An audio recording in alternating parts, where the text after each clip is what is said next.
한때는 정말 국민 브랜드였죠. 그런데 이 이름이 어떻게 한순간에 몰락의 상징이 됐을까요? 오늘 이 시간에는 한국인의 부엌을 지배했던 아이콘, 바로 딤체가 어떻게 무너져 내렸는지 그 비극적인 여정을 함께 따라가 보겠습니다. 네, 바로 이 문장. 이게 이 이야기의 핵심을 그냥 꿰뚫어 버립니다. 단순히 회사가 망했다. 이게 아니에요.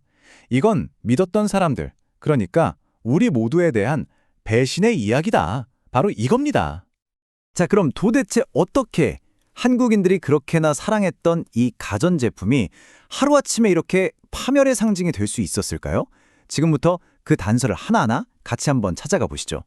이야기를 제대로 하려면 당연히 그 시작부터 봐야겠죠. 딤체가 가장 빛나던 시절, 그 영광스러웠던 탄생의 순간으로 먼저 한번 돌아가 보겠습니다.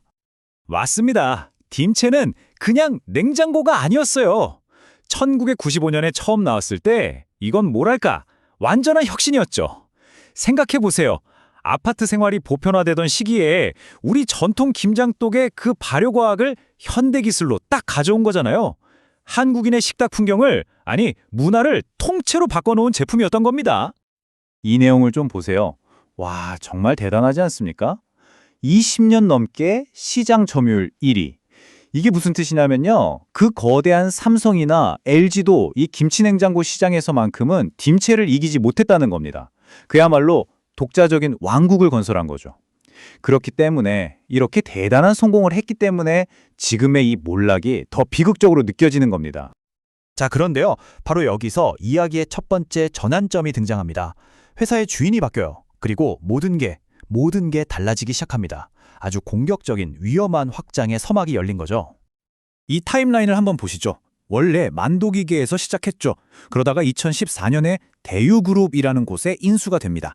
그리고 딱 2년 뒤 2016년에 대유위니아라는 이름으로 코스닥 시장에 아주 화려하게 데뷔를 하게 돼요. 그런데 말이죠. 이렇게 화려하게 상장하는 그 이면에는 이미 불안의 그림자가 드리워져 있었습니다. 바로 이 부분, 공모가가 희망 범위 중에 제일 낮은 가격으로 결정됐다는 거. 이게 뭘 의미할까요? 시장의 투자자들이 벌써부터 이거 너무 김치냉장고 하나에만 의존하는 거 아니야? 하는 의심의 눈초리를 보내고 있었다는 명백한 증거였던 겁니다. 그리고 마침내 회사의 운명을 그냥 나락으로 떨어뜨려버린 그 결정적인 사건이 터지고 맙니다. 바로 2018년에 벌어진 일입니다. 야망, 정말 어마어마했습니다. 당시 대우전자를 인수해서 단숨에 삼성, LG 다음가는 국내 3위 가전회사가 되겠다, 이런 목표였죠. 근데요, 이건 사실상 회사의 모든 걸 건 엄청난 도박이었습니다. 이 표가 모든 걸 설명해 줍니다. 왼쪽을 보세요. 위니아는 돈 잘 버는 그야말로 캐시카우였어요. 알짜 기업이었죠. 그런데 오른쪽의 대우전자는요? 만성적인 적자에 시설은 낡았고 막대한 투자가 필요한 그야말로 골칫덩어리였습니다. 이건 뭐냐면요. 건강한 몸에 병든 장기를 이식한 거나 마찬가지예요. 처음부터 이 거래는 재앙을 예고하고 있었던 겁니다. 자, 그럼 이제부터 그 잘못된 결정이 어떤 끔찍한 결과를 낳았는지 그 대가를 치르는 과정을 한번 들여다보겠습니다. 멀쩡했던 위니아가 어떻게 서서히 그리고 완전히 잠식되어 갔는지 말이죠. 바로 전염효과라는 말이 딱 맞습니다. 딤체가 정말 힘들게 벌어온 그 깨끗한 돈이 마치 밑 빠진 독에 물 붓듯이 적자투성인 대우전자로 계속해서 빨려 들어간 겁니다. 원래대로라면 신제품 개발하고 품질 개선하는 데 써야 할 돈이 전부 부실 계열사 목숨줄 연장하는 데 쓰여버린 거죠. 그리고 2023년 마침내 회계법인이 공식적인 사망 선고를 내립니다. 이 재무제표 좀 보세요. 그냥 처참합니다. 매출은 반토막이 났고 자본은 아예 마이너스가 돼서 다 사라졌어요. 결국 회계법인에서 더 이상 감사가 의미 없다는 의견 거절을 때려버립니다. 이게 바로 상장 폐지가 확정되는 순간이었죠. 3,062억 원. 이 믿기지 않는 숫자가 바로 위니아라는 기업의 가치를, 그 존재 자체를 단 1년 만에 완전히 지워버린 순손실액입니다. 정말 상상하기조차 힘든 규모예요. 이런 재무적인 붕괴는요, 곧바로 우리 소비자들에 대한 배신으로 이어졌습니다. 2023년 9월 전국의 AS 센터가 그냥 다 문을 닫아버렸어요. 생각해보세요. 수백만 원 주고 산 딤체가 고장났는데 고칠 방법이 없어진 겁니다. 지난 20년간 소비자들이 쌓아왔던 그 단단한 신뢰가 와르르 무너져 내리는 순간이었습니다. 하지만 배신은 여기서 끝나지 않았습니다. 어쩌면 더 끔찍한 배신이 남아 있었죠. 이제부터는 이 기업의 실패가 평범한 직원들, 그 사람들의 삶을 어떻게 무참히 파괴했는지 그 인적 비용에 대해 이야기해 보겠습니다. 398억 원.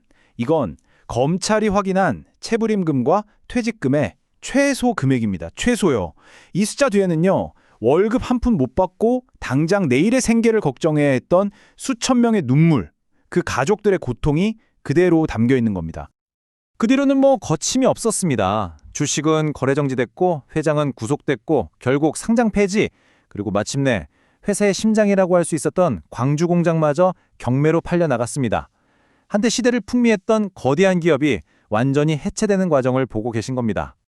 법정에서 나온 판사의 이 한마디가 경영진의 도덕성이 얼마나 바닥이었는지를 정확하게 보여줍니다. 구체적인 변제 계획도 제시하지 않았고 근로자들과 성실히 협의하지도 않았다. 결국 경영 실패의 모든 책임을 힘없는 노동자들에게 떠넘기고 그들과 마주 앉아 대화하는 것조차 거부했다는 거죠.